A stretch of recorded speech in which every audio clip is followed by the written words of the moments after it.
And the great thing about ECW was that it was an outlet for all the frustrated outcasts, people who Vince didn't do right by, people that Eric didn't do right by. Hey, you want to come over to mine? He was like a Jerry Springer. ECW was like Jerry Springer with muscles. Little Pete, he will take the world over at some point. He's going to start a war or end a war, but now he's going to get to stay home. You're my friend forever, okay? Yeah. And I'm not saying it's going to happen, but you might be champion. I'm not going to be nice to you. I'm rooting for you, my friend. But if you win, it's all going out the window. Happened in the 90s. This time around, I want to do something different.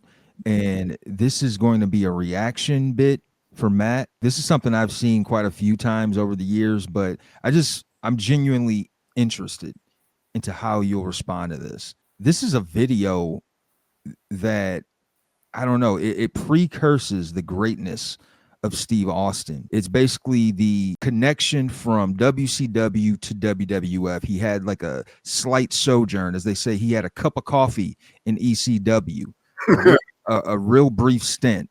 But man, when you see him in ECW, you could see like the early vision that he had for what will become possibly the biggest wrestling star of all time. Okay. Well, I'm excited. I mean, I'm wondering if I'm getting a stunning Steve look or what, but we'll see, Steve. This is what it is. Sexy Steve Austin? A 1 cup of coffee that involves Steve Austin and ECW's monumental. Hi, I'm Beulah, and welcome to Beulah's Box. This week, my box is going to get an up-close and personal feel for something that's a big stick of dynamite. God bless. TNT. You never know when it's going to explode. And best of all, it's live.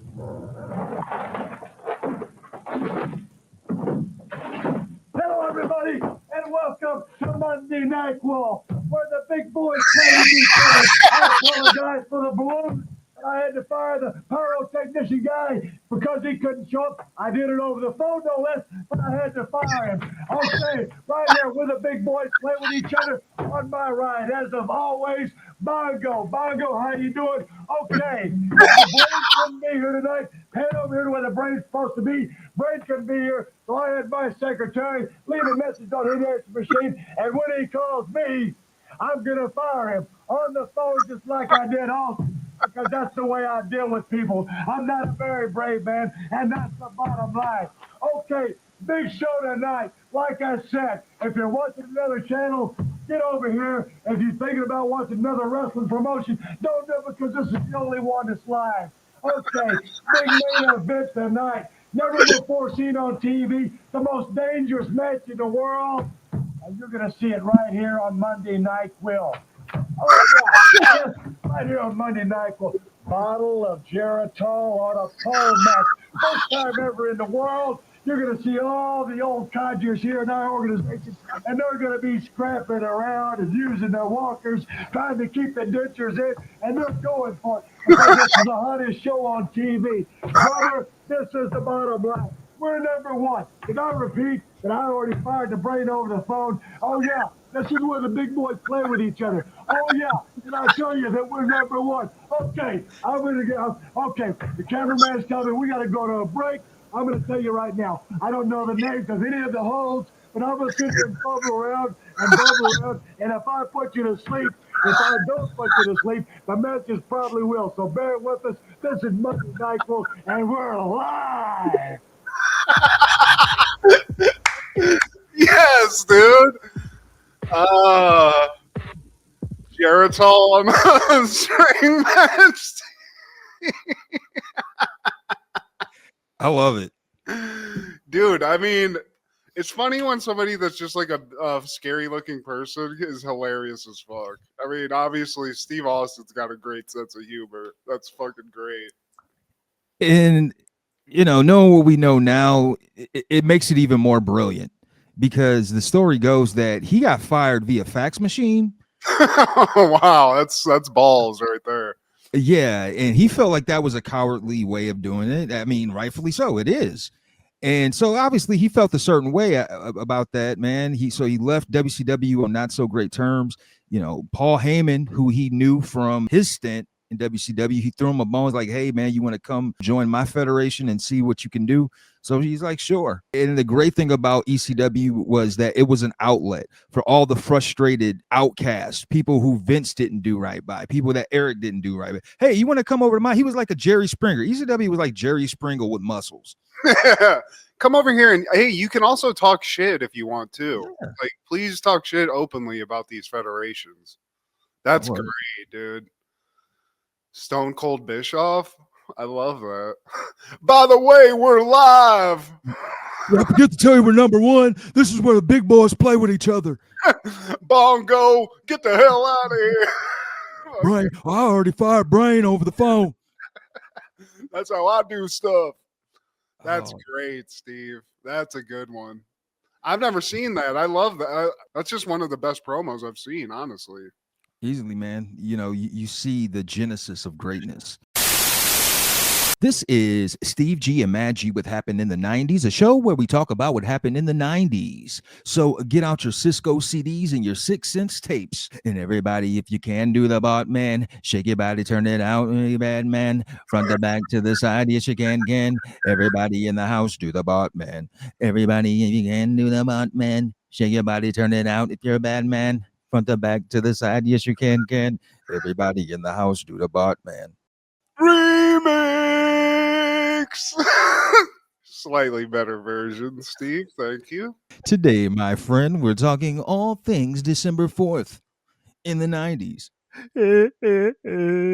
Starting off in 1990, Brand Nubian would release One for All. Slow down. Slow down. This is like the rappers rap group, I feel like. This is somebody I've heard of a lot. Tried to listen to the whole album. It's good. It's fantastic, but 5-minute song, every song, guys. Appreciate it. But the samples are fantastic, and I feel like if you're like Steve and is like very musically inclined, this is somebody that you probably do like, because everybody who I respect their taste mentioned this group. I liked what I heard, Steve. I appreciated the music aspect. Rapping wise, the lyrics, I feel like they didn't age. That's just my opinion. This is the, I guess, precursor to the figgity jiggity higgity higgity, because you hear a little bit of that in this album. And the three guys, Grand Puba, Lord Jamar, and Sadat X, great lyricists, but I don't know, man. In 2025, I feel like I have to set myself back to 1990 to fully appreciate this. Yeah, I mean, it definitely is like a bygone type of music, and some of it doesn't age well. This you can still listen to, though. I agree, though. It's a little bit dated. Let's put it like that. But shout out to Brand Nubian. On that same day in 1990, the Simpsons would release The Simpsons Sing the Blues. I was thoroughly impressed.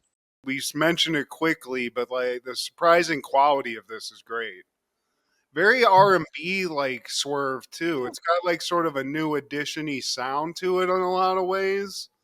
It's got the boom bap type rap that we were talking about, but when it's Bart Simpson doing it, some a little extra on that, Steve. I enjoyed Bart's rapping better than Brand Nubian's. I mean, it's fucking good. It's quality shit. It's not just Bart. Like, it's very Bart centric. Obviously, Bart was like the slam dunk of the show at this point. But we get every actor that's a voice actor on this doing characters. I mean, Mr. Burns has a fire ass song on this, which is hilarious that I'm saying that and meaning it. If you like The Simpsons, check this out. I remember the poster. I did not own this, but gonna have to right some wrongs and find this, Steve, and really go down deep into this album. There's a remake of Cream's Born Under a Bad Sign by Homer, and that alone is worth listening to. And then Bart has another rap song called Deep Deep Trouble. Like the chorus sounds like it could have been Ice Cube Yeah. song. That's what I'm saying. Like, the beats are good, the hooks are good.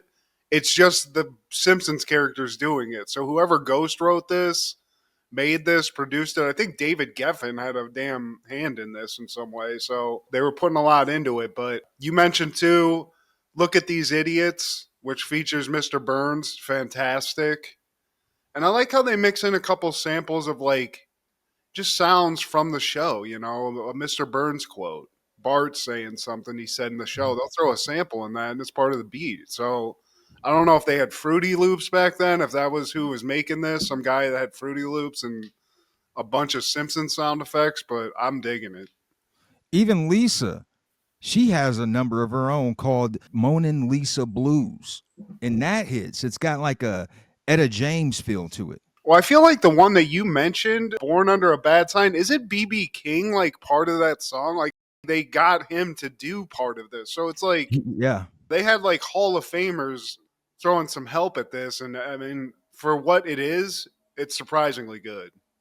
With the second song, School Day, that was done with Buster Poindexter and Joe Walsh. Joe Walsh from the Eagles. There's another song called Sibling Rivalry that's really good too. It's just surprisingly musical, and which I just didn't expect. I didn't remember this, but shout out to when comedy was just killing it in all aspects. I mean, The Simpsons could throw a fucking ketchup packet against the wall and it would become some kind of hit art. So they can do anything.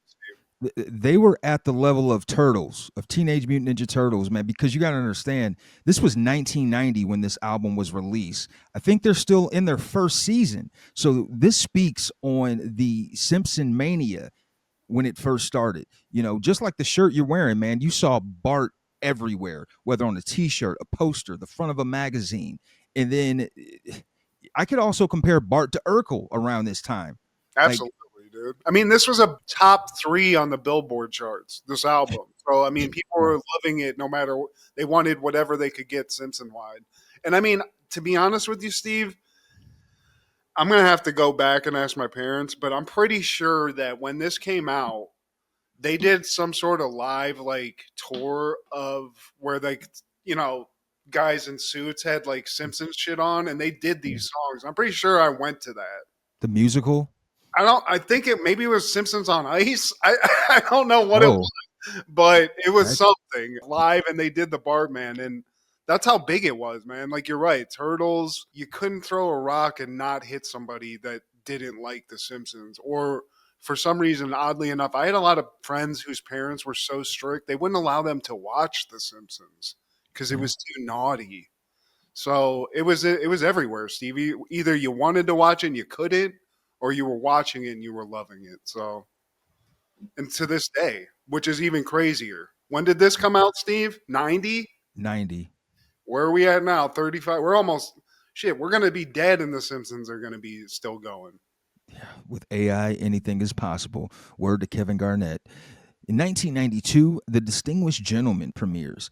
A con man discovers during a job that U.S. Congress is where the money is. Name recognition gets him elected. Will he develop a conscience? Directed by Jonathan Lynn, starring Eddie Murphy, Lane Smith, Shirley Ralph, Joe Don Baker, Victoria Rowell, Grant Shroud, Kevin McCarthy, and Charles Dutton. Hit. I didn't remember this one, Steve. This is a part of the Eddie catalog. I completely forgot about this. I just remember Shirley Ralph looking really hot in this movie. Also, shout out to Joe Don Baker, just killing it in the 80s and 90s still. He really was. Going back, I mean, he was a 70s celebrity, but he was in Rambo. Shit, he's in this. He's in everything. Joe Don Baker, shout out. Look him up. And there's that Lane Smith again. True Value, Tommy Lee Jones. I thought it was a third guy, but it is him. Lane Smith is that guy. Yeah. Yep. I'm trying to go through Dutton, obviously. Charles S. Dunn's a fucking Noble Willingham. That's another big name that we've seen before. Walker, Texas Rangers, CD. Yeah, dude. Noble Willingham. He's in something else that I forgot about that we just talked about. I already know. I'm going to get it. Get it, Steve. Della Reese. That's the other person I was trying to think. I was like, even fucking Della's in this. Even Della. I like it. I like them using con men to show you how close it is to politics. He does get a conscience. Spoiler alert, guys. Eddie gets a conscience. He befriends like some politician, finds out how crooked politics is, somehow gets into politics because he's a con man and starts getting a little money off of it. But then he realizes like there's actually some negatives to all this free money you get as a politician. And I think, if I'm not mistaken, there's some sort of like chemical or something giving people cancer that he finds out about. So then he uses this new power he has, and instead of being like a scumbag, he turns it around and actually like uses his power for good. But this is a good one.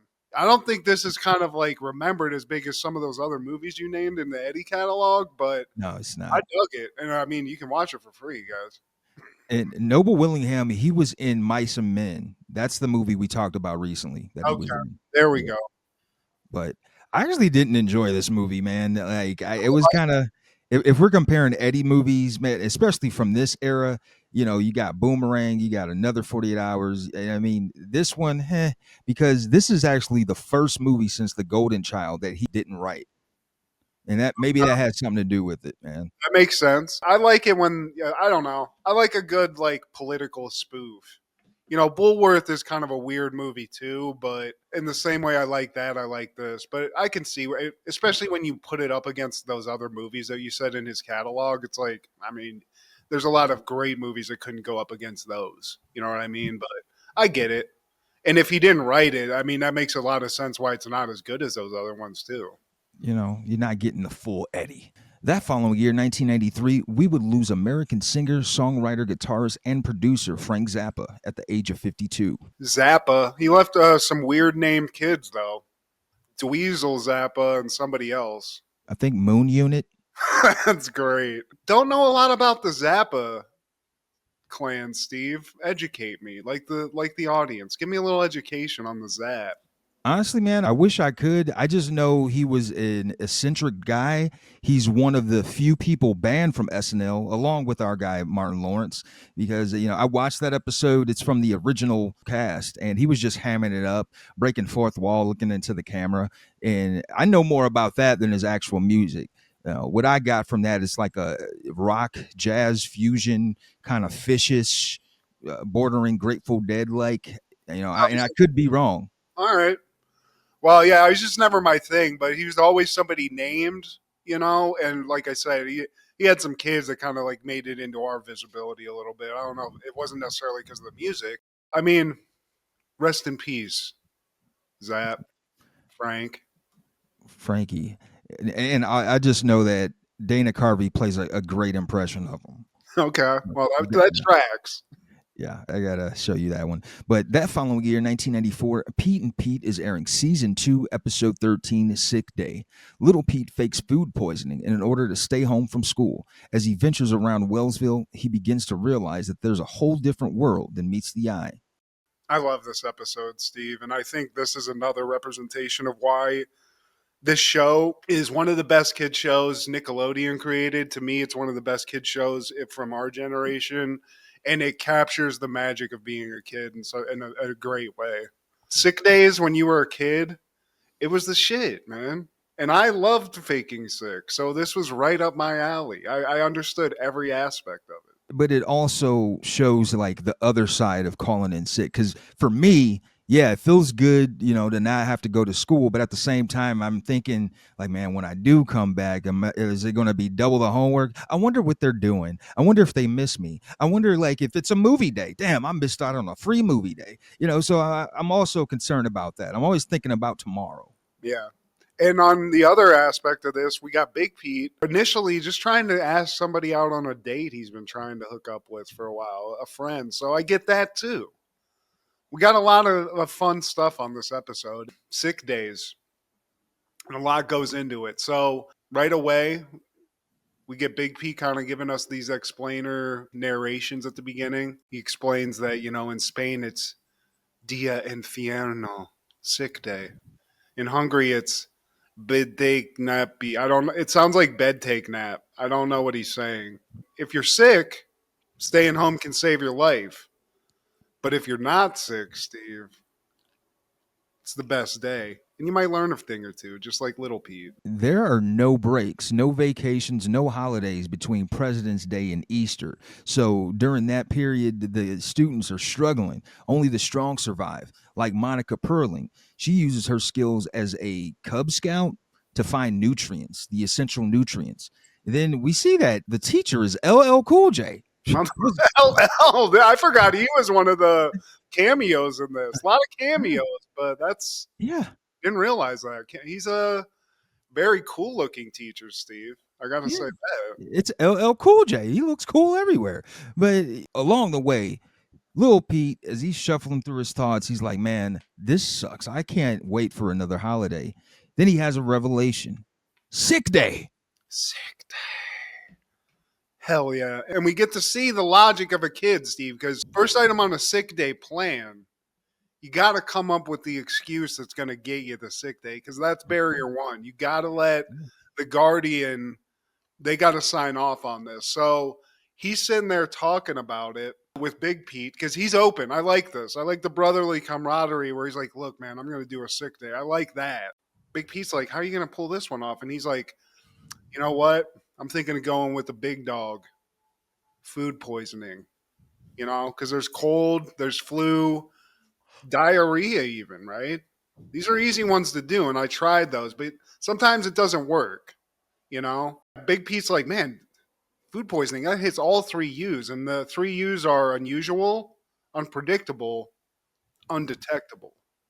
And if you do those, you're going to get to stay home, Steve. So food poisoning is on the docket, and little Pete's even going to throw a little extra on because he's like, look, this might give me the ultimate 2 days off.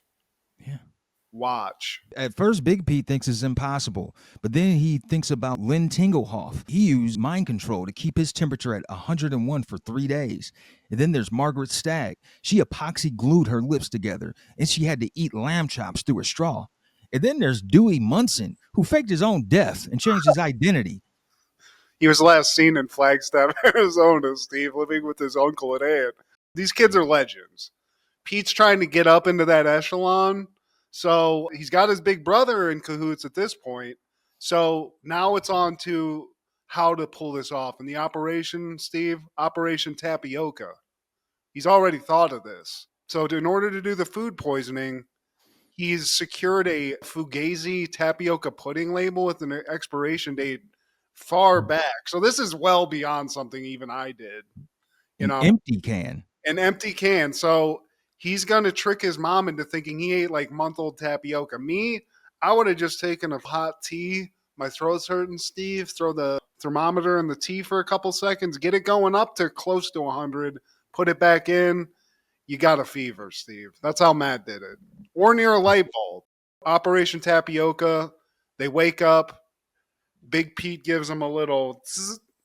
He gets everything there, and he gives the patented moan-groan combination to get his mom in the room, and now she's going over all the details. This is crunch time in a fake sick. You got to live up to the diagnosis. She fills him over. She tells him, I don't think you have a flu, and I don't think Petunia thinks you have a flu. So he pulls out, I think I have food poisoning. Well, it can't be something you ate because we all ate the same thing.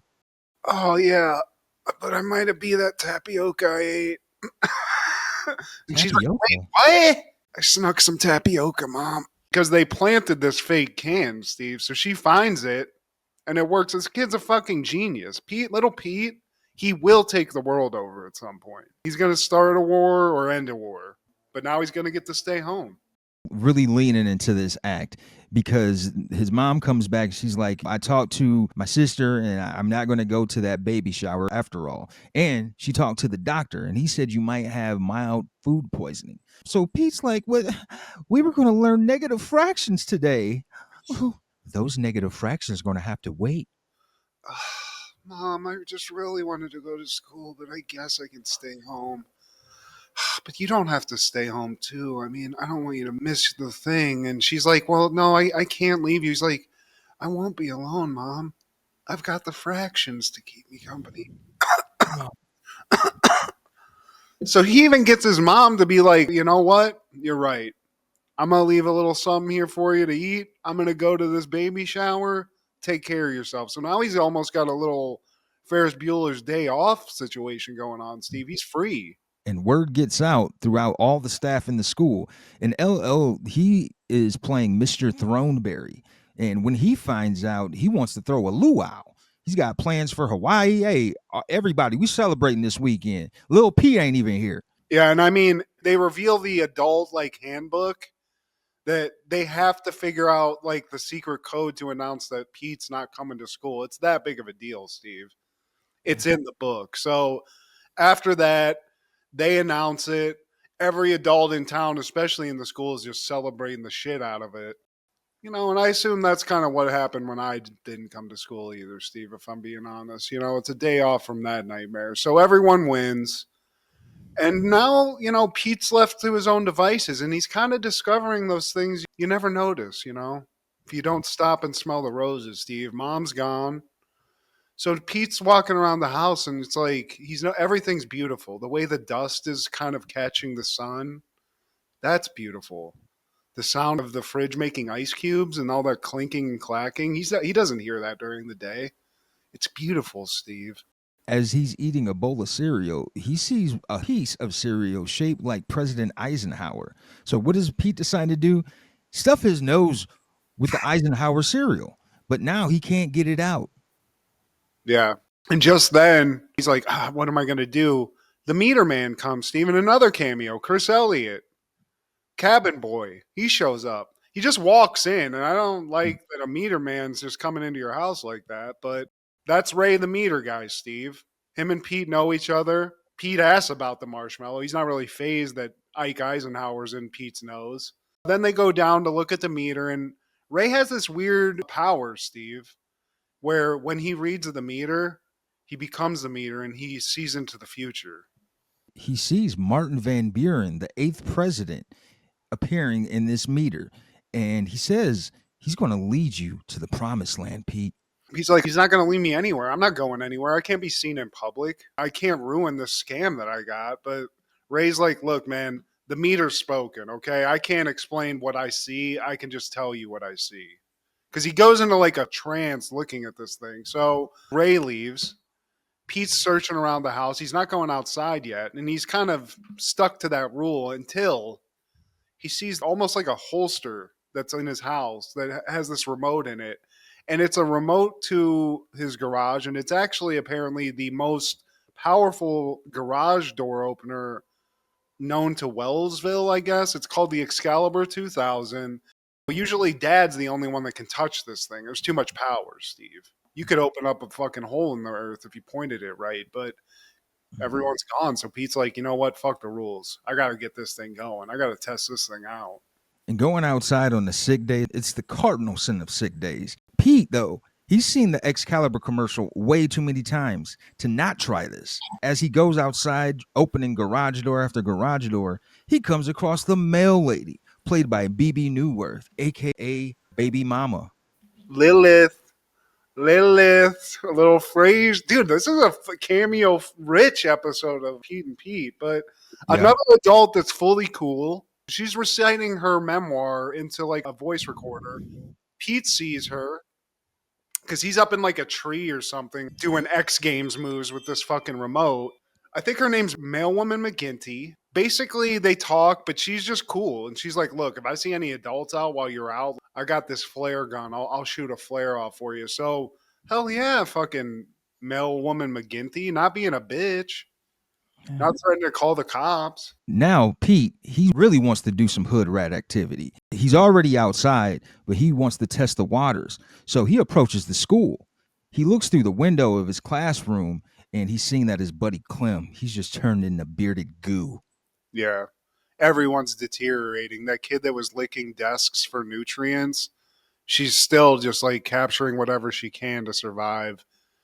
So Pete's testing the waters, Steve, literally out in front of the school. He's looking in the window and he sees all his friends. He sees his empty desk.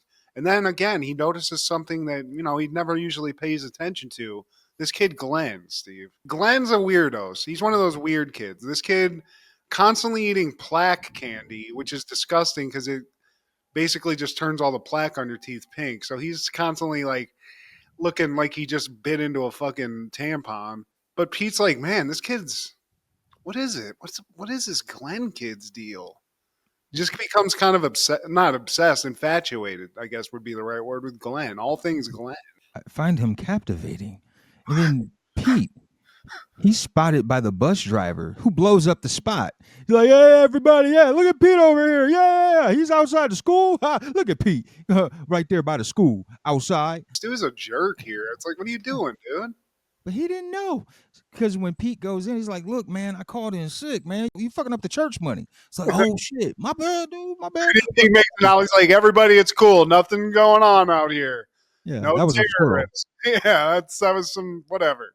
So Pete's hanging out with Stu in the bus, another cool adult who's just down with the kid playing hooky.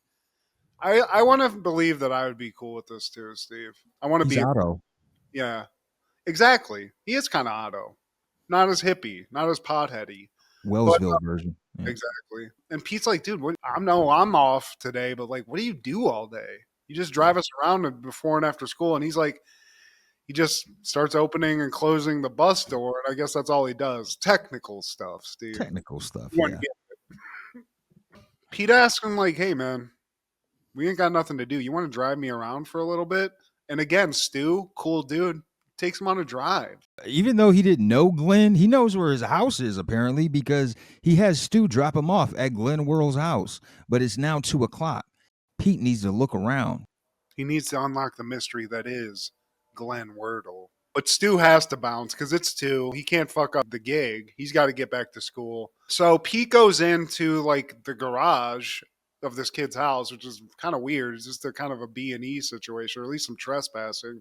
Yeah. And he's looking around. And wouldn't you know it, Steve, somebody mentioned Martin Van Buren, Ray, the meter guy. Well, I'll be damned if Martin Van Buren isn't on Glenn's garage door wall, stuck to the wall. It's actually one of those marshmallows. It's not up to Pete's nose. An exact replica.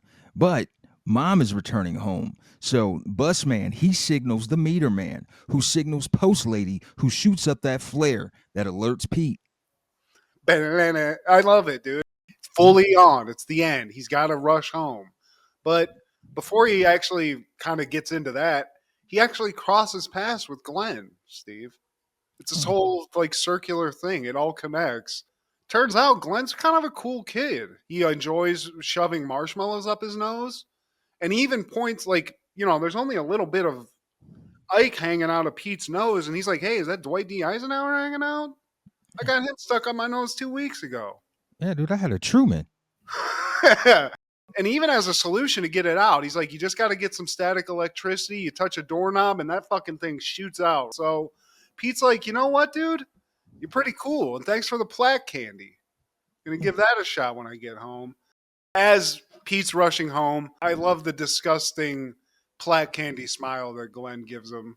Because they do a Ren and Stimpy like zoom in a couple of times on this gross plaque mouth that he has. And it reminds me of those kids that you would know in like elementary and junior high that had braces and would just talk to you with like an egg salad sandwich piece stuck in it. Yeah, smelling like pee-pee.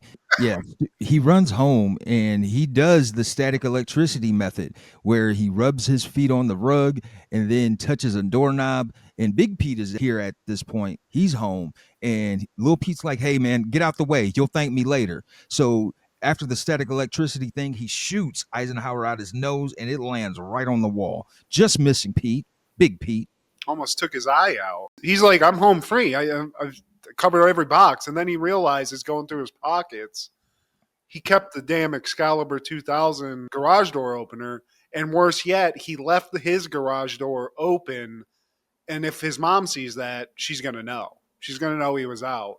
So, I mean, this is fantastic, Steve. He realizes it, tries to get a shot off, but he can't like get the angle because he's behind the garage. So he has to pull a freaking Matrix like ricochet maneuver off of the steel plate in his mother's head, which gets its own credit in the intro. Yeah. And he pulls it off, Steve. He zings it off of her head, gets the door closed. Might have almost like killed his mother with some sort of like zap that he did in her brain, but he did it, Steve. He's just a genius. We don't got to even put anything onto it. He was able to make it back to bed in time. By the time his mother comes upstairs, he's laying down. Pete's feeling a lot better now. He wants to go back to school tomorrow, but his mom just like, no, I think you need at least another day. But he did it, Steve. It's the ultimate sick day. He's got a new friend now. Glenn's in the wings waiting with that plaque candy. Got an enlarged left nostril. And maybe a new way of looking at the world. Bam, bam, bam, bam, bam, bam, bam. It's a classic, Steve. I wonder, like, as far as the ones you've seen, where does this one stack up? It's up there. It's up there. Just solely off the cameos alone, we got a 3-for-1.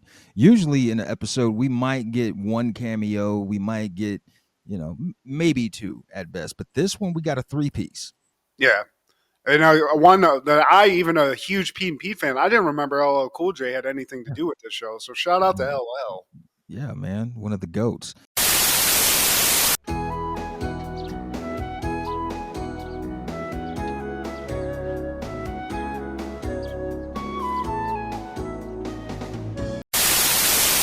That following year, 1995, WCW is airing Monday Nitro from the American West Arena in Phoenix, Arizona. Mongo's there. Eric Bischoff's there in a strange fit, Steve. I tried to mention it to you. Looks like he robbed some sort of roadside Native American owned denim store. So he's rocking some Native American denim. Mongo's got a chihuahua with some sort of angel outfit on, Steve. I didn't understand that. Yeah, I'd like to know whose idea it was, because this was a recurring thing from McMichael. This was his thing where he would bring his chihuahua on the set with him while he's commentating, and he would dress it up in these little cute little outfits. Yeah. I already don't like Mongo. This just makes me hate him more. But then the brains here, he's got a pet too. He's got a weasel in a potato chip bag. Yeah, I like that one better than the chihuahua and the halo. Yeah, it's bizarre. But we're here, Steve. It's Monday Nitro. This is where the big boys play. With each other. And they announced the main event early in the game. We find out that Lex Luger, the contender, he's going to go up against Macho Man, who's the champion at this time. Bobby predicts that Luger's going to be the champion, of course, because at this point, Luger is the heel. I mean, that's very apropos for Bobby. And the first match, though, is the American males, Marcus Alexander Bagwell and Scotty Riggs versus the Harlem Heat sucker, Booker T and Stevie Ray with Sister Sherry. I don't know. Sister Sherry's stepping out, though, Steve. I don't like that. We'll get to it. Before we get into the match, and just, I am sorry. You're my educator.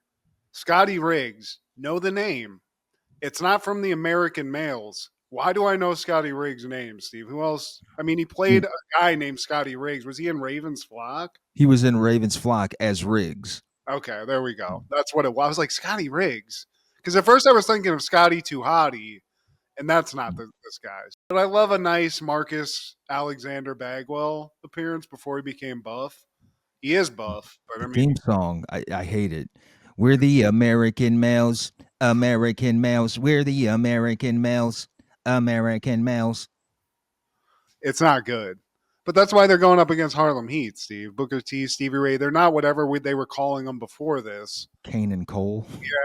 Yeah. And Sherry's with them too. So this is a slam dunk as far as Steve's concerned. He's got a little eye candy, and we get Harlem Heat. So decent match. Love seeing Booker T just do the Booker T shit. And the amount of like craziness. Do you think he got trained a little bit by Too Cold Scorpio? He's got a couple of moves that are pretty Too Cold Scorpio-esque. No, he didn't. No? Okay. No. Well, they share similar move sets. But then, like, somewhere in the middle of this match, Steve, Colonel whatever Parker shows up. He's like you. He's got a thing for Sherry. He beat me to it. Yeah. And at ringside, he gives Sherry a Christmas present, but we can't see it, though, at this point. Sherry gives him a big kiss at the sight of this gift, whatever it is. We get back to action. I got to say, American males, they were pulling off some pretty athletic moves. Cut back to Parker. He's walking off with Sherry now. Turn your neck for a sec and your dame's missing. Delighted. And we find out that gift was a ring. They get to smooching, and yeah, I don't like any of that, man. Get your hands and lips off my woman. Sherry has an extremely like wide range of taste in men too, because she's been with all of them. Steve, Ric Flair, she's with Sean, she's with Harlem Heat here, and then she just turns coat to go with some plantation owning racist looking dude like Colonel Parker just because of the ring, Steve. Yeah. Your loyalty to Sherry, I'm not really understanding it. This bitch she'll turn her back on you, Steve, unless you got those funds, I guess. Yeah, she walks off. Booker sees this and he's calling her name, Sherry. And I like he's like, how man, disappointed he just goes back to the match and it's just like, I love that. Yeah, shit, got to get back to this money. The Booker T spinning kick. To me, it's up there with Shawn Michaels' Sweet Chin music. Like when he connects, it Yeah. just the sight of the look, it looks awesome. he has 3 moves I love: the spinning, get up, scissor kicking a guy down, like it's kind of like a clothesline, the scissor kick to the back of the head, whatever that's called, is dope, and then the what I call the Too Cold Scorpio, like flipping leg drop move. I forget what all these moves are called, but they're just fucking stellar ass moves. Stevie Ray's just like a fucking brick shit house. He just is just a big dude. Yeah, he's the Jim Neidhart of this group. But Yeah. the top rope maneuvers, the Harlem Hangover, and I forgot Booker T could even do this, man. Like all of these moves, man. Booker T had a bag. But we also see AC Green, who we just talked about a week ago, Mr. Iron Man. He wants smoke. He wants some smoke with Harlem Heat. He is pissed, dude. Yeah. I mean, I feel like there's some real heat here. No pun intended. He ain't busted a nut. That's what that is. He ain't busting no nuts. Man, fuck you. Stevie Ray's like, yo, man, I don't know what the hell is wrong with this guy. Yeah, not getting sex. It'll have you wanting to fight 2 6'4" brothers. I mean, he's pissed off. I don't know. He wants to kick both their asses, but I did find that funny as hell. 'Cause I was like, this is some good ass acting, or this guy's literally pissed off at these two. Why don't you go in the corner and jack off, sucker? And we cut back to Mean Gene. He's with Lex Luger and Sting. Sting, he wanted to bring Lex out because he wanted him without Jimmy Hart. He's a bad influence on my buddy. And he also wanted to let him know that he has a good shot, a good chance of beating Macho Man and becoming the new champion. And I also want to let you know that I'm in this triangle match and I'm on a roll and I might win. So you, future champion, you might face me and I'm not going to tippy-toe around shit. Even though we're best friends, dude. I love you, bro, but I might have to fight you. This is such an dumbass fucking promo. I was like, they're basically telling you the storyline and telling you this is how it's gonna go, also, which is weird. Like a BT movie. Yeah, but you know what? Sting's a good guy. You know, he's like, look, man, I'm gonna have to whoop your ass at some point. So I just don't want there to be any bad blood. All right. That's basically what he told him. You gotta love these mid-90s WCW promos. They're so TGIF. You're my friend forever. Okay? Yeah. And I'm not saying it's gonna happen, but you might be champion. I'm not going to be nice to you. I'm rooting for you, my friend. But if you win, it's all going out the window. And golly willikers. I'm gonna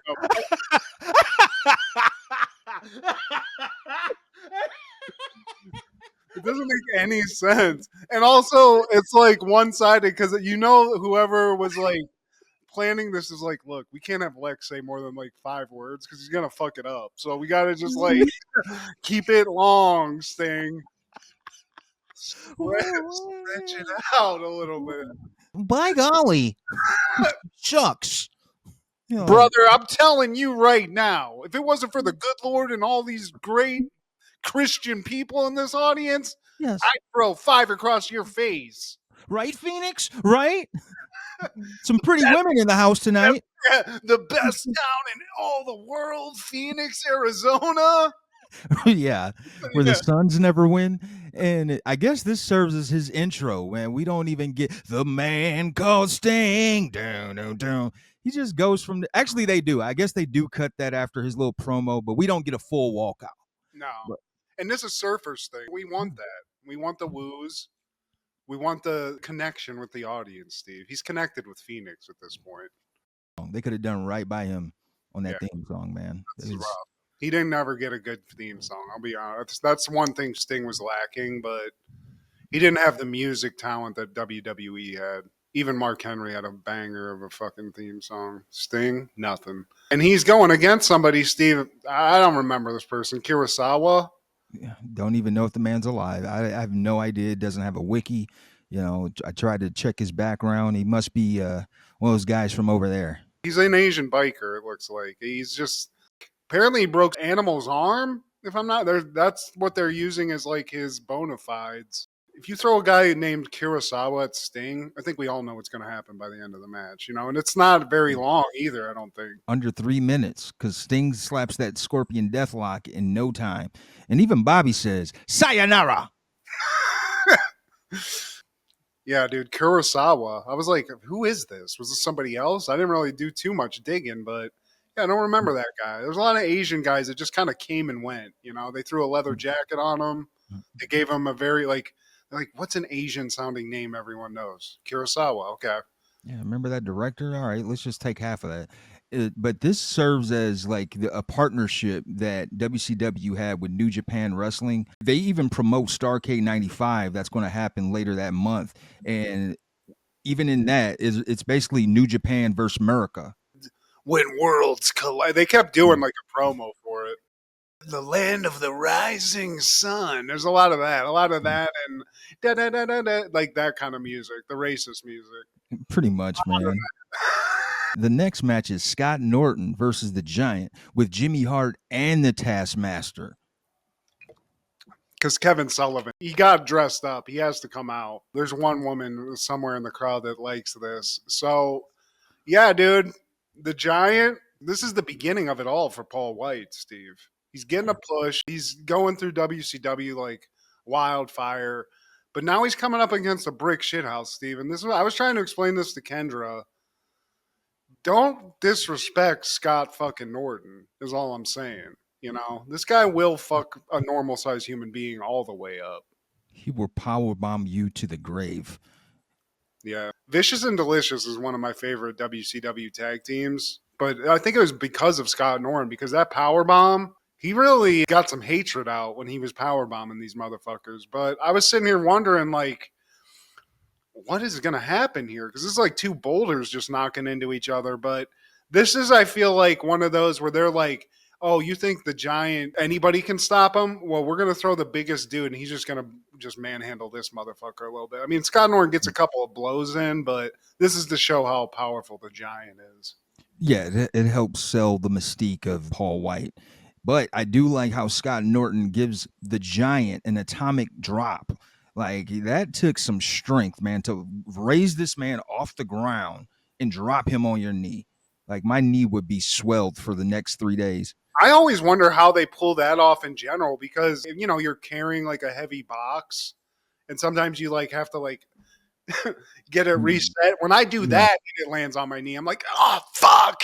But like a 300-pound dude or whatever, I mean, the Giant's way more than that. You're right. But I just like Scott Norton in general he's got a weird frame. He has like the world's strongest man frame where it almost looks like he has a gut, but I don't think there's any gut there. It's all just like gigantic muscles. Yeah, stomach muscle. And Scott, he gets on the top rope, which I hardly ever saw, and he jumps right into a choke slam. Done.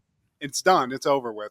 They have to sell it a little bit. So, I mean, he got his in, but at the end of the day, Scott, he's just another statistic at this point for just another notch in the belt. We go back to Mean Gene, and he introduces the Nature Boy, Ric Flair himself, who comes out with Sir Charles Barkley, because we are in Phoenix, Arizona. Woo! And Phoenix not really feeling the Nature Boy, even with the cosign of Sir Charles, Steve. They hate him that much. It's crazy. But I love seeing Sir Charles looking young, looking skinny, kind of leaning into being a little bit of a bad guy, Steve. He likes being a heel, you know? Yeah, because he's aligned with Ric Flair. They're not feeling that. He even throws in, I could never measure up to the Nature Boy, but that is my guy. We have the best basketball fans in the world. They cheer for that. We have the best wrestling fans in the world. They cheer for that. And you better appreciate the Nature Boy. They didn't cheer for that. Oh, come on. Oh, terrible. The Nature Boy throws it right back out because he's like, me and Sir Charles, we're going to tear up Phoenix. And I might just convince his ass to retire and become one of the four horsemen for real, for real. So there's no more co-signing needed than that. He might not have gotten a championship, Steve, but he got an offer to be in the four horsemen. So that's pretty up there. If Rodman can do it, Sir Charles can. He was in the Dream Team. But we have our main event, Lex Luger with Jimmy Hart versus the Macho Man Randy Savage. My elbow's a little banged up, brother. So Macho Man, he's dealing with a little bit of an injury, but it's Macho Man. He's the champ, and he doesn't give a fuck, Steve. He's out here. And he's dressed like a trapper keeper. Now, this I always found hilarious. Luger, who's bigger than Randy. Randy's a big guy, but Luger's bigger than Randy, but he finds a way to play this coward role. Like, Yeah. you're trying to convince us that you're scared of a guy that's smaller than you. I mean, I get it. He's a savage. He's Randy.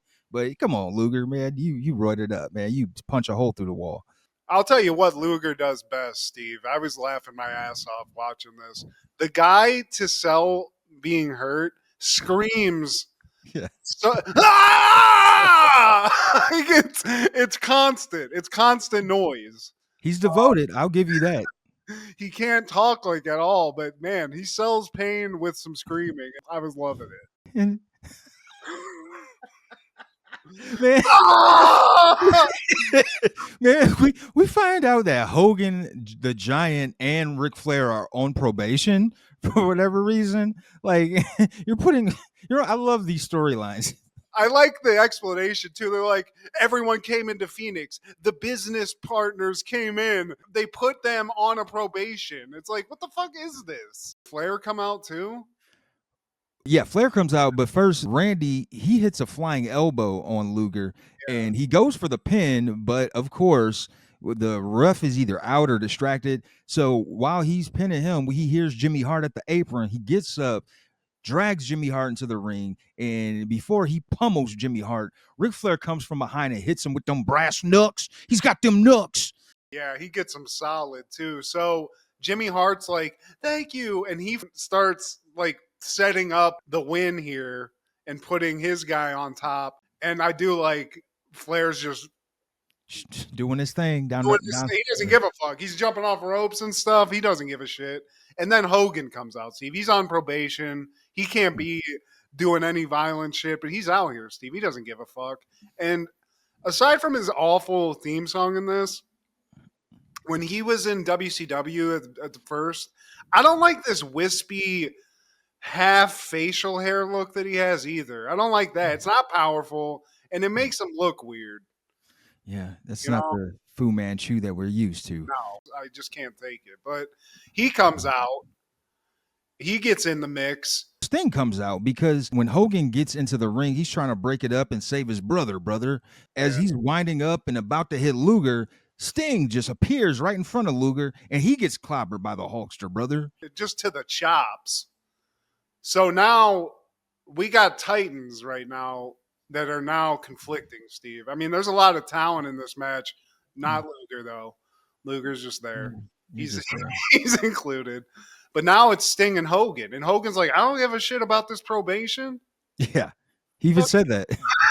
Fuck this probation. Here's what I want to know, brother. We got a match coming up. Are you going to, whatever, like, because aren't they in a tag team in another match? Yeah, it's coming up. Him and Sting versus Rick and Arn Anderson. They need to know, like, where they stand. What's up with your... Do this in the back, guys. All this, like, you're my best friend. Where are you going to be? It's like, all right. This is weird. Corny storylines. I need to know where you stand, brother. And Sting lets him know, I am on your side. Well, then, what's going on with Lex Luger, brother? Well, dude, that's my boy. Would you run out on Macho Man? I've questioned some of the decisions he's made, but I'm not about to go out here and talk down on him. Brother. Yeah. They're just coming. They're coming to an agreement here, Steve. But I do like also Hogan's like, listen, whatever's going on, keep Luger out of my face, brother. You tell him that I said he's stupid. And he looks funny. He punked Sting out in this promo, and I didn't care for that because he's just kind of telling, hey, man, yeah, that's cool. We're going to be teammates and you're on board, but dude, keep your boy out of my face. It's like, and then Sting is just like, well, all right, Hulkster, whatever you say, I'll keep him out of your face, Randy, and I'll keep him out of your face, Hulkster. I hate Ric Flair as much as the next guy. I don't even know what's happening here. Hulk, I love you. Randy, you're my guy.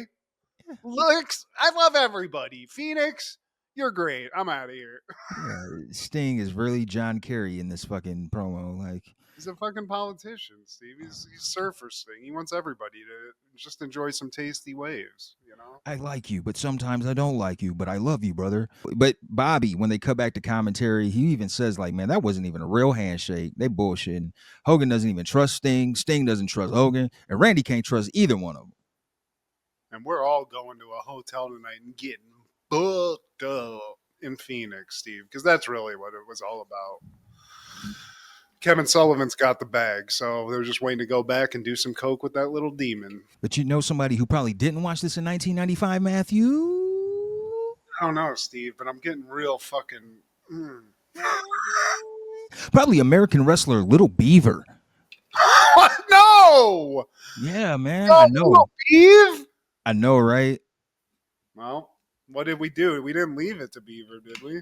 He was a little person wrestler, and I recognize him from WrestleMania 3. He was a part of a mixed little person match. It was him and another little person with Hillbilly Jim versus King Kong Bundy and two other little people. But I guess maybe this is a reflection of the times, but he won the NWA World Midget Championship. That's what they called it at the time.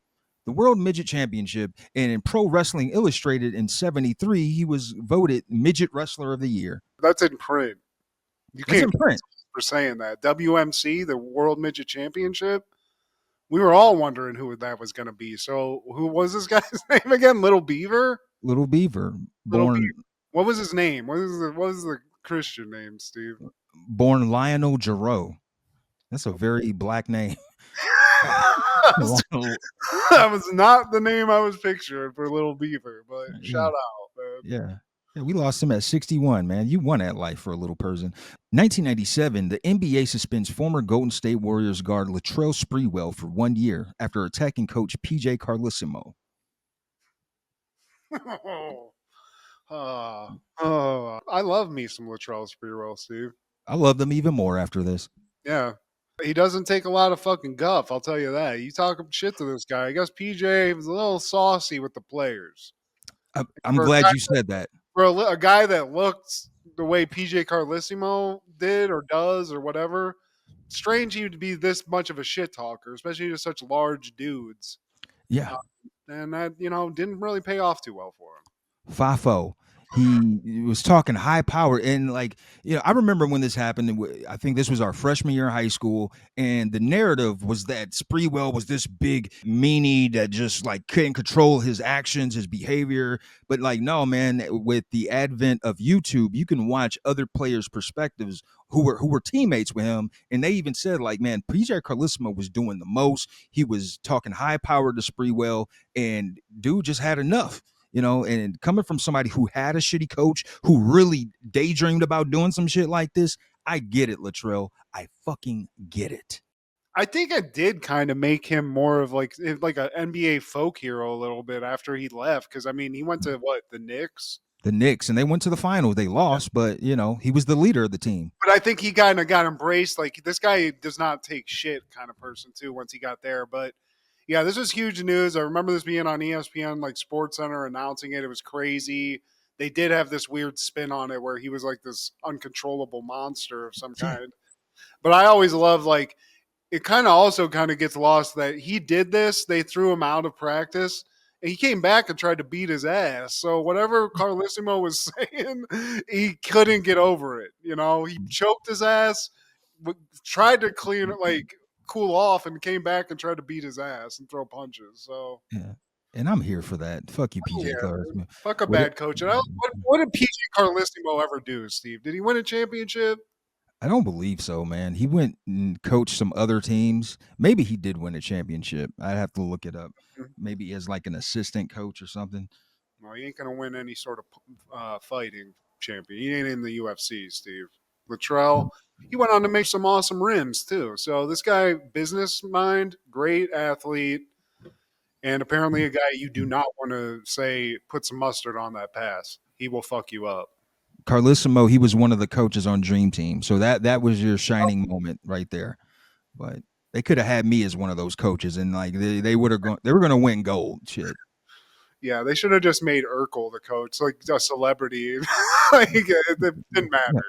the celebrity assistant coach. In 1998, Psycho premieres. In Gus Van Sant's remake of Alfred Hitchcock's classic, young female bank employee Marion Crane steals money from her boss in Phoenix, flees town, and arrives at Ferial, California's rundown Bates Motel, which has secrets of his own. Directed by Gus Van Sant, starring Vince Vaughn, Julianne Moore, Viggo Mortensen, William H. Macy, and Anne Heche. It's a fine movie. It's a shot-for-shot remake. It's got a bunch of 90s stars in it. It's in color, so I guess if you don't like black and white movies, you got that. Here's the bullet point, because I didn't rewatch this, Steve. I remember watching this a couple of times. I don't like watching Vince Vaughn jerk off looking through some sort of a pinhole. That's gross. Other than being filled with stars, a lot of people that were going to be in a lot of great movies after this. I mean, there's not a lot to say. I think people didn't like it because it was just a shot-for-shot remake. And even the guy, Gus Van Sant, who wrote this, I think he even was sort of like, he admitted it and tried to like sell it like, well, there's no real shot-for-shot remake when you do this because nobody can do the same art. You can't like completely replicate it. So I don't know. I was never a huge Hitchcock fan anyway. There's a couple movies. Psycho's not one of them, but this is not something I was too into. Yeah, and it's weird seeing Vince Vaughn play this role.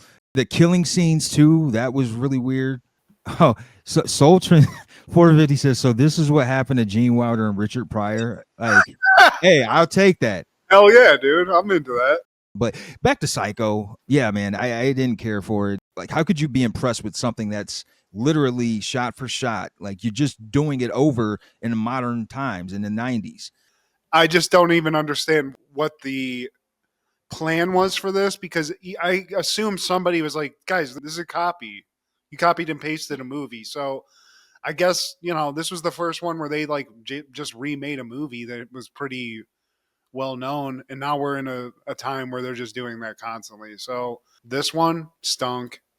Anne Heche, you had a huge crush on you in the 90s. William H. Macy, you're dope. Viggo Mortensen, you're the shit. Yeah. This just was a miss. Vince Vaughn, yeah, man, you're that dude, but this one wasn't hitting for shit. But any callbacks for this week, Matt? Steve, I'm looking at Nitro. I'm wondering, to you, or maybe you can just educate me, when did they stop using Mongo McMichael as the announce? Because I argue that you could have had more years of success if you didn't have Mongo McMichael with his chihuahua and his awful comments. Sorry, Steve. I know you're rest in peace, I believe. Rest in peace. But yeah, man, my opinion had already changed about dude. And was that all you had for the week? I just was like wondering, like, how many different iterations of like announcers did WCW have before they settled on like the pure that got us to where like the promised land? Because he couldn't have been the first one that they were using. And I just don't remember what the teams were. Well, it was those guys. And then they had Tony Schiavone and Mike Tenay. So they mixed it up quite a bit, man. Even in Nitro, when they went to 3 hours, I think like 1 hour, it would be this set of guys. And then maybe that final hour or last 2 hours, it would be a completely different team. But yeah, man, I didn't like. So I watched the documentary on the Super Bowl Shuffle on Max. They just released that. And as you know, Steve McMichael, he was on that celebrated team in the 80s. So when they made the video, when they like first proposed the song, it was the wide receiver Galt, and okay. it was his brainchild, and he was just like, you know what, let's get the proceeds to the underprivileged in Chicago. And he was able to get a lot of people on board. He was able to get a lot of the top guys, Richard Dent. He was able to get Mike Singletary, like all the top guys. But McMichael was one of the people who sat out. He was like, man, yeah, that's not really my vibe. But it's like, dude, why?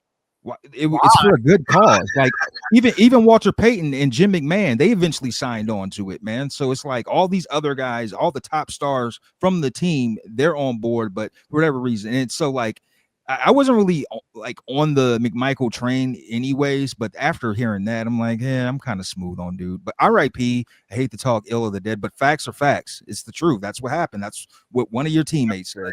That is weird as fuck. Well, that speaks on it. So, Mongo, rest in peace, guy. Yeah.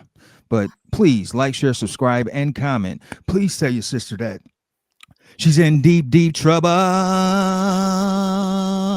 Check out Food Show Fanatics as well as Crushgasm every Wednesday with Kendra G, our guy Clark the Shark on Podcastle, and Wrestling with Ronzilla on TikTok.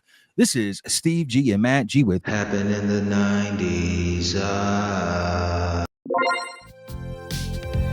Matt was the fat kid, Steve was the black kid.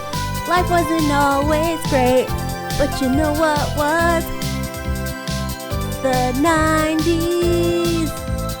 Happened in the 90s. Yeah!